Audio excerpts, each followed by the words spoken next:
Quality और consistent performance के लिए सिर्फ सिल्वर पंप्स एंड मोटर्स, नाम याद रखना।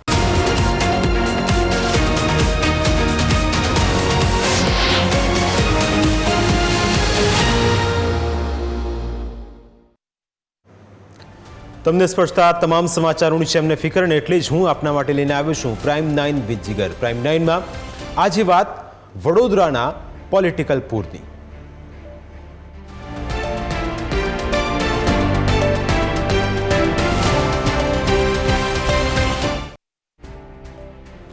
વડોદરામાં આવેલા પૂરને હજુ મહિનો પણ પૂરો થયો નથી અને 48 વર્ષ પહેલાની ભૂલ પર પૂર પોલિટિક્સ શરૂ થયું છે। બીજેપીના ધારાસભ્યનો આક્ષેપ કોંગ્રેસ પર છે અને કોંગ્રેસ પણ વળતો પ્રહાર કરી રહી છે, પણ આ બધાની વચ્ચે જનતા દર વખતની જેમ હેરાન પરેશાન થઈ રહી છે। આજની આ ચર્ચામાં આપણી સાથે જોડાશે કેયુરભાઈ રોકડિયા અને સાથે નિશાંતભાઈ રાવલ। આ બંનેનું સ્વાગત છે। નિશાંતભાઈ કોંગ્રેસમાંથી, કેયુરભાઈ બીજેપીમાંથી। જેમણે આક્ષેપ લગાવ્યો છે એ કેયુરભાઈ ધારાસભ્ય છે અને એમણે જે આક્ષેપ લગાવ્યો છે તેના વિશે ચર્ચા કરીશું। કેયુરભાઈ, પહેલા વડોદરામાં પૂર આવ્યું અને હવે રાજકીય પૂર, અને આપનો તો સીધો આક્ષેપ કોંગ્રેસ પર જ છે। આમાં બે મુખ્ય મુદ્દા છે જે કોંગ્રેસ હંમેશા આક્ષેપ કર્યો છે, એ વિશ્વામિત્રીના દબાણો અને ભૂખી કાંસના દબાણો। આના કારણે વડોદરામાં પૂર આવ્યું છે, આવો એમનો હર હંમેશ માટે આક્ષેપ રહ્યો છે। આજે ભૂખી કાંસ વિષયની અંદર 1976માં આ વિસ્તારમાં જ્યારે TP12 ફાઇનલ થઈ, હું 1976ની વાત કરું છું, ત્યારે એના જે ટીપી મંજૂર થઈ, એટલે ટીપી મુસદ્દો જે મંજૂર થયો, ડ્રાફ્ટ ટીપી મંજૂર થઈ, એની અંદર ભૂખી કાંસનો એકડો જ કોંગ્રેસે કાઢી નાખી। હું આપને મેપ દેખાઉં છું। આ મેપની અંદર એકતાનગર આ પોઝિશનમાં છે। એકતાનગરની બાજુમાં Shivam corporation cooperative housing society છે। આ બંને એ ભૂખી કાંસની ઉપર ફાઇનલ પ્લોટ ફાળવેલા છે। આની અંદરથી ભૂખી કાંસ જતો હતો અને આમાં ફાઇનલ પ્લોટ, આ શરૂઆત જ બતાવું છું, પછી પાછળ બીજી બધી બહુ સોસાયટી છે, પણ આ એકતાનગર બન્યું પણ કોંગ્રેસના શાસનમાં છે, બરાબર છે। અને એની અંદરથી ભૂખી કાંસ જતો તો એની જગ્યા પર એ બેની વચ્ચેના રોડની નીચેથી અમારે ભૂખી કાંસ ચેનલાઇઝ કરવો પડ્યો છે, કારણ કે એને રોડ બતાવ્યો છે બેની વચ્ચે। તો એની આગળ એવું જ બીજી સોસાયટી છે અંબિકાનગર, બીજી એક અમારી પ્રાથમિક શાળા છે, જલજ્યોતિ છે। આ બધાની નીચેથી ભૂખી કાંસ પસાર થતો હતો, એ ભૂખી કાંસ અમારે ચેનલાઇઝ કરીને રોડની વચ્ચે નાખવો પડ્યો છે। આગળ સૂર્યા ફ્લેટ્સ છે, એમાં પણ આ જ હાલતની અંદર ભૂખી કાંસને દબાવીને અમારે એને ચેનલાઇઝ કરીને બહાર સોસાયટીની વચ્ચેથી કાઢવો પડ્યો છે। એની આગળ જઈએ તો bank of India cooperative housing society, એની પણ મધ્યમાંથી ભૂખી કાંસ આખી એની નીચેથી દબાઈને કાઢી, એટલે હવે ફાઇનલ પ્લોટ ફાળવ્યા। એના કારણે ત્યાં સોસાયટીઓ બની વર્ષો પહેલા, અને આજે અમારે એને ચેનલાઇઝ કરીને રોડની વચ્ચેથી ભૂખી કાંસ લઈ જવો પડ્યો છે। તો આ તમામ જગ્યાઓ જેના કારણે ભૂખી આજે 4 મીટર પહોળી રહી છે। ખાલી લોકોને એવું લાગતું હશે કે હું પણ આક્ષેપ કરી રહ્યો છું, હું આક્ષેપ નથી કરી રહ્યો, હું હકીકત જણાવી રહ્યો છું કે આ એ પરિસ્થિતિ છે, આ એ નિર્ણય છે 1976નો, જેમાં ભૂખી આખી ખાઈ ગઈ કોંગ્રેસ અને એની જગ્યા પર ફાઇનલ પ્લોટ બિલ્ડરોને આપી દીધા। બિલકુલ નિશાંતભાઈ, કેયુરભાઈની વાત આપે પણ સાંભળી હશે। તે ચોખ્ખું કહી રહ્યા છે કે કોંગ્રેસની ભૂલના કારણે વડોદરા ડૂબી ગયું, કારણ કે 1976માં જે ભૂલ કોંગ્રેસે કરી હતી એનું આજે આ પરિણામ છે। જીગરભાઈ, આ સવાલ પૂછતા પૂછતા તમારા મોઢા ઉપર સ્મિત જોઈ રહ્યો છું અને મારા મોઢામાં પણ હસવું આવી ગયું। તો વડોદરાવાસીઓએ હાસ્યાસ્પદ વાત માનનીય ધારાસભ્ય શ્રી કેયુરભાઈ રોકડિયાએ જે કરી છે, વડોદરાવાસીઓને દુઃખ દર્દ દૂર કરવાની જગ્યા ઉપર વડોદરાવાસીઓને જે દર્દ આપ્યું એના ઉપર મીઠું ભપડવાની જે વાત આ કેયુરભાઈ રોકડિયાએ કરી છે, મને આજે શરમ ફીલ થઈ રહી છે કે હું કેયુરભાઈને મારા મોટા ભાઈ માનું છું, કેયુરભાઈને એક મેચ્યોર રાજકારણી તરીકે માનતો હતો। શું આ કેયુરભાઈને દબાણમાં સ્ટેટમેન્ટ આપવું પડ્યું? સૌથી પહેલો સવાલ એ ઉભો થાય, કારણ કે તમે જો કે આજે ભારતીય જનતા પાર્ટી એ 3D ના મોડલ ઉપર કામ કરી રહી છે, ડિસ્ટોર્ટ, ડાયવર્ટ અને ડિફેમ। હંમેશા ડિફેમ કરવાનું, કોઈક ને કોઈક રીતે કોંગ્રેસને બદનામ કરવાનું, કોંગ્રેસના નેતાઓને ગાળો ભાંડવાની, રાહુલ ગાંધીજી લોકસભાના અમારા નેતા, લોકસભાના વિરોધ પક્ષના નેતા, જનનાયક જેને લોકો માનીને બેઠા હોય એને ગાળો ભાંડવાની. તમે જો કે સારું થયું હતું કેયુરભાઈ રોકડિયા એવું નથી બોલ્યા કે આમાં પંડિત નહેરુજીનો હાથ હતો. 1976 સુધી ગયા પણ એવું કદાચ બોલવાનું ભૂલી ગયા જે વારે વારે ભારતીય જનતા પાર્ટીના મોટા નેતાઓ બોલતા હોય છે. કંઈ પણ થાય, કોઈ કબૂતર કોઈ જગ્યા ઉપર પડી ગયું હોય તો પણ વાત આવે કે પંડિત નહેરુનો વાક. સારું થયું એવું નથી બોલ્યા. અરે 30 વર્ષથી માનનીય કેયુરભાઈ વડોદરા મ્યુનિસિપલ કોર્પોરેશનમાં તમારું શાસન, 25 વર્ષથી વડોદરા શહેરના 5 ધારાસભ્યો, વડોદરા જિલ્લાના 5 ધારાસભ્યોમાં તમારું શાસન, એક સરખું તમારું જો શાસન. લોકસભામાં સાંસદ ચૂંટાઈને આવે તો કોણા હોય તો ભારતીય જનતા પાર્ટીના. અને 1976માં હું તો ચલો 1% પણ એવું માની લઈએ જીગરભાઈ કે 1976 ની જે એ ટીપી 11 ને ટીપી 12 ની વાત કરી રહ્યા હતા તો તમે 30 વર્ષ શું કર્યું ભાઈ? તમે શું કર્યું 30 વર્ષ? પહેલી વાત તો એ કે કોઈ પણ સારામાં સારા દેશના વૈજ્ઞાનિકને એવું પૂછવામાં આવે કે એક ભૂખી કાસના કારણે, એક પર્ટિક્યુલર ટીપીમાં એક ભૂખી કાસના કારણે આખું શહેર બરબાદ થઈ જાય, આખા શહેરમાં પાણી પડી જાય, શું આ વાત કોઈ માનવાનું છે? અરે થોડીક સાયન્ટિફિક વાત તો કરી લેવી હતી ને ધારાસભ્ય શ્રી છો આપ. તમે પોતે જ મેયર રહી ચૂકેલા છો. કેયુરભાઈના 2.5 વર્ષના મેયરના કાર્યકાળમાં અગોરા જેવા મોટા મોટા બિલ્ડિંગો બની જતા હોય, 3-4 ફૂટની વિશ્વામિત્રી ઉપર દિવાલો બની જતી હોય, એને તમે આજ સુધી તોડી નથી શક્યા અને વાત કરો છો કોંગ્રેસનો. એટલે આ વડોદરાની જનતાને ભરમાવાની કોશિશ થઈ રહી છે. પણ વડોદરાની જનતા જીગરભાઈ ભોળી બિલકુલ હોઈ શકે, વડોદરાની જનતા સંસ્કારી બિલકુલ છે, પરંતુ વડોદરાની જનતા મૂર્ખ નથી. વડોદરાની જનતા આ સ્ટેટમેન્ટને ક્યારેય સ્વીકારી નથી રહી. એમને જે જગ્યા ઉપર પણ જીગરભાઈ આ સ્ટેટમેન્ટ આપ્યું છે સોશિયલ મીડિયામાં તમે જોઈ લો વડોદરાની જનતા એમાં કમેન્ટ શું કરી રહ્યા છે. બિલકુલ કેયુરભાઈ, નિશાંતભાઈનું કહેવું છે કે ભલે તમે જે પણ કહ્યું હોય પણ વડોદરાની જનતા આ વાતને સ્વીકારશે નહીં. મારે એ પણ જાણવું છે કેયુરભાઈ કે કોંગ્રેસના કારણે આ સ્થિતિનું નિર્માણ થયું તો કયા કયા વિસ્તારો એ આપ જણાવશો? આ જે ભૂખી કાંસ છે એ આ મૂળ જિલ્લામાંથી એટલે કે આસો અને એની આજુબાજુના જે ગામ છે આજોડ, સિસવા, આ બધી જગ્યા પરથી છાણીમાં આવે. છાણીમાંથી સમા વિસ્તારની અંદર આ ભૂખી પ્રવેશે. તો જે આ વિસ્તારો છે એમાં છાણી હોય કે આજોડ હોય કે સિસવા હોય એ જગ્યા પર નહીં પરંતુ સમા એરિયાની અંદર જ્યારે ભૂખી પ્રવેશે ત્યારબાદ આખી ભૂખીને ભૂસી નાખવાનું કામ આ કોંગ્રેસે કર્યું.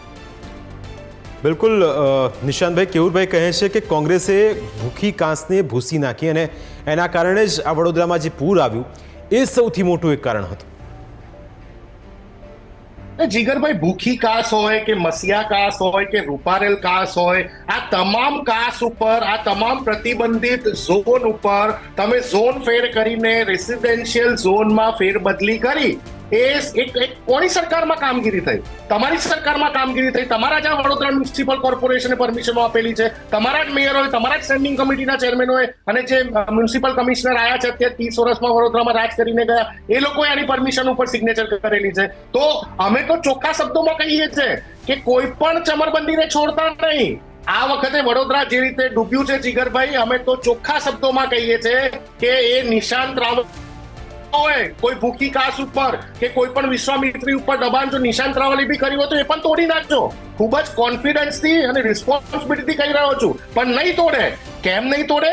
કારણ કે આ જે બિલ્ડરોને ઝોન ફેર કરીને પ્રતિબંધિત વિશ્વામિત્રીના ઝોન ફેરબદલી કરીને જે પ્લોટ વેચી દેવામાં આવ્યા છે, જમીનો વેચી દેવામાં આવી છે, આ જ બિલ્ડરો એમને કરોડો રૂપિયા પાર્ટી ફંડ તરીકે આપે છે અને એટલા કારણે એ લોકો 30 વર્ષથી એક ચક્રીય શાસન કરી રહ્યા છે વડોદરા શહેરમાં અને ગુજરાતમાં. જીગરભાઈ, ચેલેન્જ આપું છું કે કેમ તમે દાદાનું બુલડોઝર અહીંયા નથી ચલાવતા? દ્વારકામાં ઝૂંપડા તોડવાના હોય, અમદાવાદમાં ઝૂંપડા તોડવાના હોય, સુરતમાં ઝૂંપડા તોડવાના હોય ત્યારે તો તમારી દબાણ શાખા પોલીસને સાથે સાથે મોટો કાફલો લઈને તોડવા આવી જતી હોય છે. તો કેમ આ બિલ્ડરોના દબાણ, કેમ આ મોટા મોટા કન્સ્ટ્રક્શન થયેલા બિલ્ડિંગ તમે તોડી નથી શકતા? 2-5 તો તોડીને બતાવો.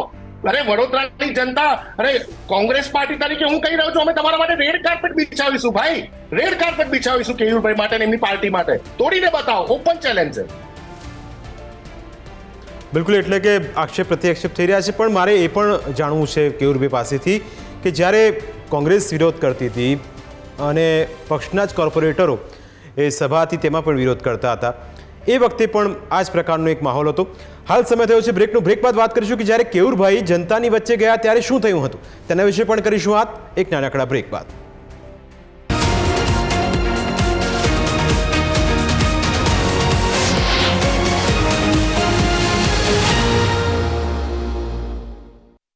તો બ્રેક બાદ આપનું સ્વાગત છે. ચર્ચા થઈ રહી છે વડોદરામાં આવેલા પોલિટિકલ પુલની. ચર્ચામાં કેયુરભાઈ પણ છે, બીજેપીના ધારાસભ્ય, અને કોંગ્રેસમાંથી છે નિશાંત રાવલ. કેયુરભાઈ, બ્રેક પહેલાં આપણે ચર્ચા કરતા હતા, એ ચર્ચાને થોડી આગળ વધારીને આપણે એ સવાલ કરું કે પૂર જ્યારે આવ્યું ત્યારે કોંગ્રેસ જ નહીં, બીજેપીના કોર્પોરેટર પણ કહેતા હતા કે કોર્પોરેશનના કેટલાક લોકોના કારણે વડોદરામાં પૂર આવ્યું છે. કેયુરભાઈ, એક ટેકનિકલ વસ્તુ છે. કોંગ્રેસ હોય કે ભાજપનું શાસન, એ કોઈ પણ શાસન હોય, પણ જ્યારે ટીપી ફાઇનલ થાય, લોકોને ફાઇનલ પ્લોટ ફળવાય, એની પર લોકો મકાનો બાંધે, સ્કીમ બાંધે, ફ્લેટ બાંધે, હવે એને તમે કેવી રીતે ઇલીગલ કહી શકો? આજે કોઈને કોઈ ટીપીની ફાઇનલ પ્લોટની અંદર કોઈ પણ મકાન બન્યા હોય એને આજે ઇલીગલ ના કહી શકાય. ત્યારે કોંગ્રેસ આજે ઇલીગલનો દાવો કરે છે, આક્ષેપ કરે છે, પણ એની પાછળનું કોઈને જે લોકોએ ષડયંત્ર કર્યું હતું, જે બિલ્ડરોના હાથે વેચાઈ ગયેલી કોંગ્રેસ હતી 1976માં, અને એના જ કારણે આજે ત્યાં ભૂખી કાંસ પર બધે ફાઇનલ પ્લોટ આપવામાં આવે છે. બીજું એક ઉદાહરણ આપ, એ વિશ્વામિત્રીના દબાણની પણ વાત કરે છે. વિશ્વામિત્રીનો અમે સર્વે પણ કરાવી ગયા છે. ભાઈ કેટલી જગ્યા પર દબાણ છે? તો કોંગ્રેસના શાસનની અંદર CGDCR નામનો કોઈ GDCR નામનું કોઈ અસ્તિત્વ જ નહોતું. આજે વિશ્વામિત્રીમાં કોઈ પણ બાંધકામ વિશ્વામિત્રીના કિનારે કરવું હોય તો CGDCR ના નિયમ પ્રમાણે નદીના કિનારાથી 30 મીટર દૂર બાંધકામ કરવું પડે. જ્યારે 1995 પહેલા આવો કોઈ નિયમ જ નહોતો. એના કારણે વિશ્વામિત્રી નદીથી 9 મીટર દૂર બધાને બાંધકામ મળતું હતું. તો એ લોકોએ બાંધકામ લોકોએ કરેલા છે ને પરમિશન લઈને કર્યા છે. હવે આજે ને તમે દબાણમાં કેવી રીતે કહી શકો કે ભાઈ આ લોકોએ દબાણ કર્યું છે? જે વસ્તુ પરમિશન લઈને કરી હોય, નિયમ અનુસાર કરી હોય, એને આપણે દબાણ ના કહી શકીએ. જે લોકોએ આ મંજૂરીઓ આપી છે એ જ આજે દબાણ કહી રહ્યા છે. એટલે અને હાલમાં તો એવી ઘટના એક આજે સામે આવી છે કે 2018માં વિનુભાઈ જીવાભાઈ પટેલ, કદાચ હું નામ બહુ મને પરફેક્ટ યાદ નથી, પણ આ એક ભાઈ છે જે કોંગ્રેસના અગ્રણી છે.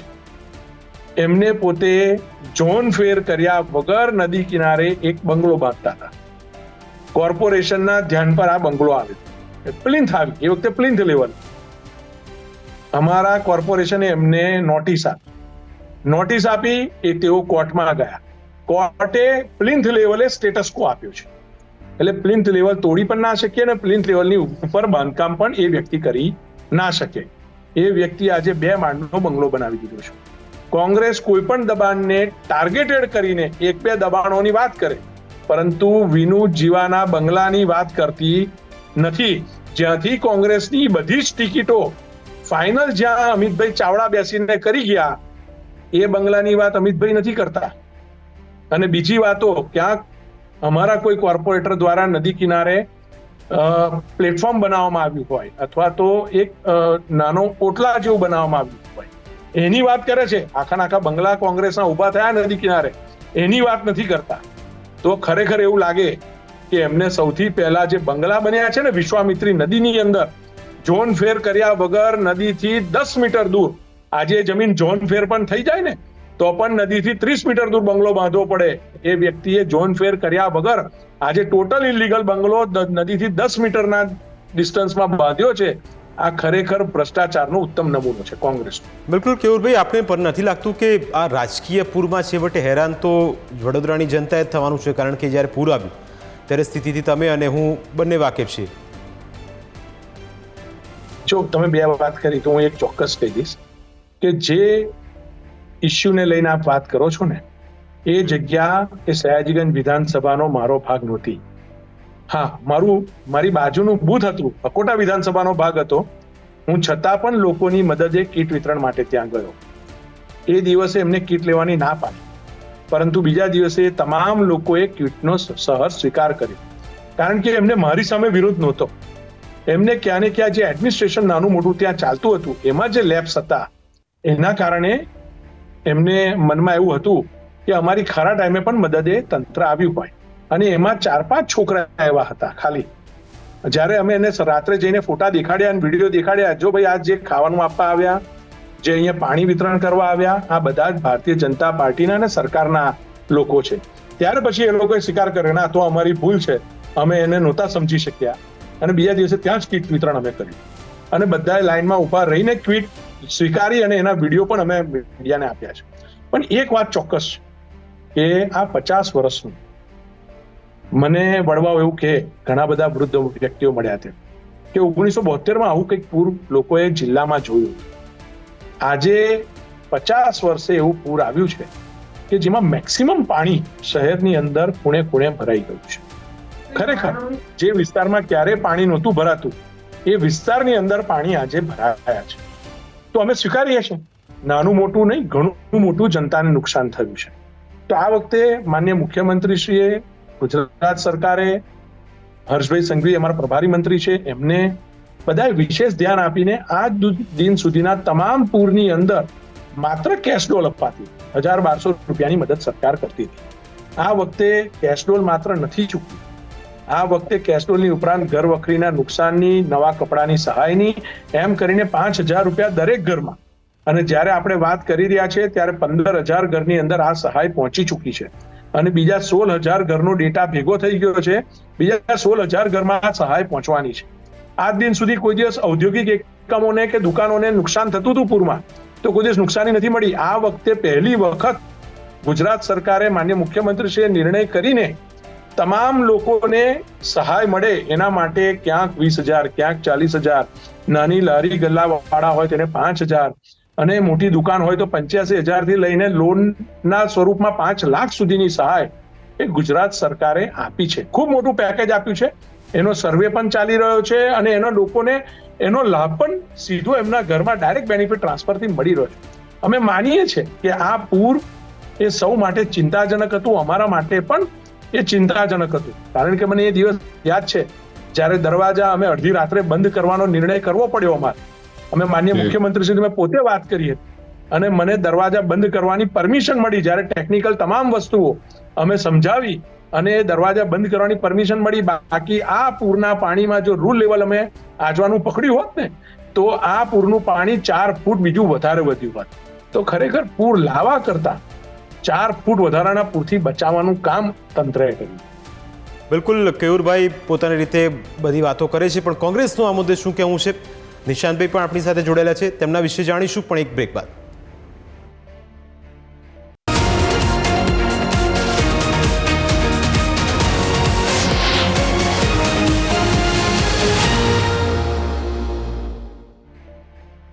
તો બ્રેક પહેલા ચર્ચા આક્ષેપ પ્રત્યાક્ષેપની થઈ રહી હતી. નિશાંતભાઈને સવાલ કરવાનો હતો. નિશાંતભાઈ, આપને લાગતું નથી કે આક્ષેપ પ્રત્યાક્ષેપના કારણે વડોદરાની જનતાને હેરાન થવાનો વારો આવે છે અને એ જનતા છેવટે પીડાતી જોવા મળે છે? તમને એક સિમ્પલ વાત કરું જીગરભાઈ, વડોદરા શહેરની જનતા, મેં પહેલા પણ કીધું કે ખૂબ જ સ્માર્ટ છે, સંસ્કારી છે. વડોદરાની જનતાને ખબર છે અને વડોદરાની જનતા એટલે જ આ ભારતીય જનતા પાર્ટીના ધારાસભ્યો, આ ભારતીય જનતા પાર્ટીના કોર્પોરેટરો જે જગ્યાઓ પર આજની તારીખનો હું તમને વિડીયો બતાવી શકું છું કે ભારતીય જનતા પાર્ટીના કાઉન્સિલરો જ્યાં વિસ્તારમાં પાણી ઉતરી ગયા, લોકો એમ કેમ કરીને આ દુઃખમાંથી બહાર આવવાની કોશિશ કરી રહ્યા, તેમ છતાં એમને ત્યાંથી ભાગવું પડે છે. એનું કારણ શું છે?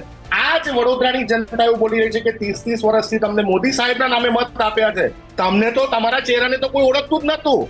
આજે એક પેનલમાં 4 કોર્પોરેટર ભારતીય જનતા પાર્ટીના જીતીને આવ્યા છે જીગરભાઈ. એને વડોદરાની જનતા કોઈ દિવસ એમનું મોઢું કે એમનું ફેસ કે એમનું જ્ઞાન જોઈને વોટિંગ કર્યું જ નથી. મોદી સાહેબના નામે વોટ કરેલા છે એવું વડોદરાની જનતા બોલી રહી છે. વડોદરાની જનતાને ખબર છે કે 30 વર્ષથી વડોદરામાં સડકથી લઈને સંસદ સુધી કોનું શાસન છે, સારી રીતે જાણે છે. એટલે કેયુરભાઈના સ્ટેટમેન્ટનું કોઈ એક્સેપ્ટન્સ છે નહીં. કેયુરભાઈના સ્ટેટમેન્ટ કોઈ પણ બિલકુલ પ્રકારનું કોઈ પણ વિશ્વાસપાત્ર સ્ટેટમેન્ટ છે નહીં. એની વિશ્વસનીયતા 0 છે.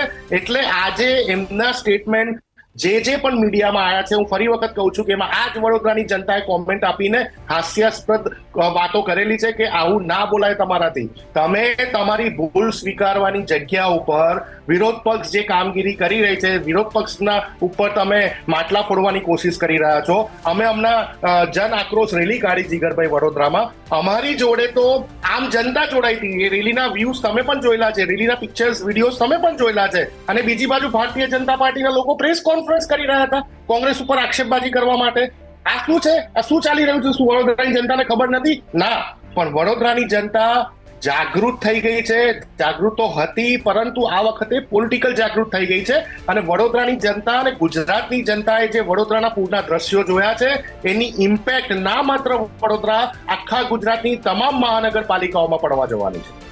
બિલકુલ, પણ નિશાંતભાઈ, આપને લાગતું નથી કે રાજનીતિ કરવા કરતાં સાથે મળીને સમસ્યાનું સમાધાન લાવવું જોઈએ? બીજેપી કોંગ્રેસ શહેરની સમસ્યા છે એમ કરીને સાથે મળીને જો કામ કરે તો લાગતું નથી કે આવી રીતે પૂરથી વડોદરાને બચાવી શકાય? જીગરભાઈ, પહેલી વાત તો તમારો સવાલ ખૂબ જ સચોટ છે. પહેલી વાત તો અહંકાર અને તાનાશાહી રાજની સામે કોઈ સોલ્યુશન જ ના હોય. જ્યારે રાજકારણમાં અહંકાર અને તાનાશાહી આવી જતી હોય, ખાસ કરીને ભારત દેશની લોકશાહીને દૂર મૂકવામાં આવતી હોય, ભારત દેશના બંધારણને દૂર મૂકીને જે પાર્ટી રાજ કરવાની કોશિશ કરતી હોય, એ ક્યારે વિરોધ પક્ષનો સાથે રાખવાની જ નથી, પણ આમ જનતાને પણ સાથે નથી રાખવાની. પણ એક વડોદરાવાસી તરીકે અમે પૂરેપૂરી એવી ઈચ્છા રાખીએ છીએ અને અમને ખબર છે કે કોંગ્રેસ પાર્ટી હંમેશા જ્યારે પણ વડોદરાવાસીઓનું કે ગુજરાતનું કોઈ પણ જગ્યા ઉપર ભલું થતું હશે, અમે હંમેશા સરકારને ટેકો આપીએ છીએ, સરકારની સાથે રહીએ છીએ. આ અમારી હિસ્ટ્રી રહી છે 75 વર્ષની, આપ જોઈ શકો છો. કારણ કે આ દેશને ચલાવવાનું, વડોદરાને ચલાવવાનું, ગુજરાતને ચલાવવાનું ભલી ભીતી કોંગ્રેસના નેતાઓ જાણે છે. પણ તમે જ્યારે ઇગ્નોરન્સમાં કોંગ્રેસને જોડે રાખોની, ગઈકાલે પણ સભા હતી કોર્પોરેશનમાં, એ કોંગ્રેસના નેતા, કોંગ્રેસના અમારા 7 કાઉન્સિલરો ઉભા થઈને મજબૂતાઈથી જવાબ આપ્યો, કોઈએ સાંભળ્યું નહીં. આજે પણ સભા છે, સાંભળતા નથી. કોઈ પણ કમિટી બને છે, કોંગ્રેસના કાઉન્સિલરને લેવામાં નથી આવતા, કોંગ્રેસના નેતાઓને લેવામાં નથી આવતા, તો કેવી રીતે આ વાતનું સોલ્યુશન આવશે? વડોદરામાં જે કોઈ પણ દબાણો થયા છે, વડોદરા એ ભારતીય જનતા પાર્ટી સર્જિત પૂરમાં ડૂબેલું છે. વડોદરા મ્યુનિસિપલ કોર્પોરેશન સર્જિત પૂરમાં ડૂબેલું છે. તો અમારા સૌની ઈચ્છા એવી હોય કે હવે જે થવાનું હતું એ થઈ ગયું, કોઈ પાછું તો નથી લાવી શકવાનું. અહીંયા બધા બાયોલોજીકલ લોકો છે, તમે પણ બાયોલોજીકલ છો, હું પણ બાયોલોજીકલ છું. તો જે ગયું છે પાછું નથી આવવાનું, પણ એટલીસ્ટ આવતા વર્ષે આ વાતનું રિપીટેશન ના થાય. આવતા વર્ષે મારા વડોદરાવાસીઓના 5, 10, 15 હજાર કરોડ બચી જાય, કોઈને નુકસાન ના થાય, એની માટે તોડવાનું ચાલુ કરો ભાઈ. કોની રાહ જોઈને બેઠા છો? મહિનો થવા આવશે પૂરની વાતને, હજી પણ તમે કેટલા કન્સ્ટ્રક્શન તોડ્યા? મને કહો કે ન્યૂઝ કેપિટલના માધ્યમ દ્વારા જીગરભાઈ તમે કેટલા દ્રશ્યો બતાવ્યા કે વડોદરામાં કંઈ તોડવાનું ચાલુ કર્યું હશે? કશું તોડવાનું ચાલુ નથી કર્યું. કરો ને. અમે તો ઓપનલી કહીએ છીએ ભાઈ કે કોંગ્રેસનું હોય તો કોંગ્રેસનું તોડો, ભાજપનું હોય તો ભાજપનું તોડો, કોઈ મોટા બ્યુરોક્રેટ્સનું હોય તો એનું તોડો, કોઈ મોટા બિલ્ડરનું હોય તો એનું તોડો. પણ તમારે વિશ્વામિત્રીને ખાલી કરવી પડશે. વિશ્વામિત્રીને જે એની ઓરિજિનલ પોઝિશન હતી ત્યાં લાવીને મૂકવી પડશે. જે સર સયાજીરાવ ગાયકવાડ સાહેબે જે પોઝિશનમાં વિશ્વામિત્રી આ વડોદરાને આપેલી, એ પોઝિશનમાં તમારે લાવીને મૂકવી પડશે. તો મને વિશ્વાસ છે કે વડોદરાવાસીઓને ફરી વખત પૂરમાંથી આપણે સંભવિત બચાવી શકીશું. બિલકુલ. હવે રાહ એ છે કે ફરી એક વખત વડોદરામાં ના થાય, કારણ કે જુઓ, આ વખતે હેરાન વડોદરાની જનતા ખૂબ થઈ અને ફરી એક વખત ન થાય એના માટે સાથે મળીને કામ કરવું પડશે. આ બંને અમારી સાથે આ ચર્ચામાં જોડાયા, આપનો આભાર. તો અમારી વિશેષ રજૂઆતમાં અત્યારે બસ આટલું જ. ફરી મળીશું આપને સ્પર્શતા મુદ્દા સાથે. ત્યાં સુધી રજા આપશો. નમસ્કાર.